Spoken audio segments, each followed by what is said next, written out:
Hi అండి. ఈరోజు మనం ఫిష్ ఫ్రై చేసుకునే విధానం చూద్దాం. ఫిష్ ఫ్రై కోసం నేను ఇక్కడ 300 గ్రామ్స్ వరకు సాల్మన్ ఫిష్ తీసుకున్నాను. ముందుగా మనం వేడి నీళ్ళు చేపల పైన వేద్దాం.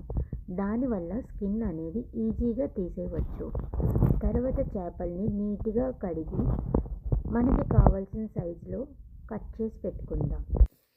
ఫిష్ ఫ్రై మసాలా కోసం 1 tea spoon ginger garlic paste, రుచికి సరిపడంత ఉప్పు, 1/2 టీ స్పూన్ కారం, 1/4 టీ స్పూన్ పసుపు,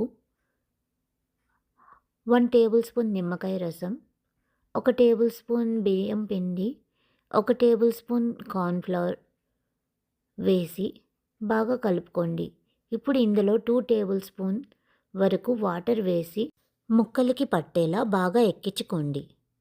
ఇలా మసాలా అంతా పట్టించుకున్న ముక్కల్ని ఒక ఎయిర్ టైట్ కంటైనర్లో పెట్టి 1/2 అవర్ టు 1 అవర్ వరకు ఫ్రీజర్లో పెట్టుకోండి.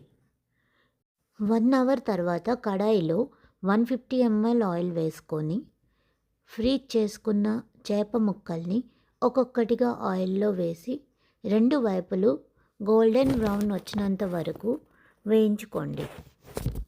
ఇలా చేయడం వల్ల ముక్కకి మసాలా విడిపోకుండా ఆయిల్ పట్టుకోకుండా చాలా నీట్గా వేగుతుంది. వేయించుకునేటప్పుడు మరీ ఎక్కువ ముక్కలు కాకుండా అలానే తక్కువ ముక్కలు కాకుండా 4 to 5 పీసెస్ వరకు చూసుకొని వేయించుకోండి. ఒక్కసారి ముక్కలన్నీ తీసాక 1 మినిట్ వరకు ఆయిల్ని మళ్ళీ వేడి అవ్వనివ్వండి. ఆ తర్వాత సెకండ్ బ్యాచ్ వేసి వేపుకోండి. అంతేనండి, బయట క్రిస్పీగా లోపల సాఫ్ట్గా ఉన్న వేడి వేడి ఫిష్ ఫ్రై రెడీ. ఇప్పుడు ఒక సర్వింగ్ ప్లేట్లోకి ఉంచుకున్న ఫిష్ ఫ్రై తీసుకొని దానిపై కొత్తిమీర జల్లి ఆనియన్తో సర్వ్ చేసుకోండి.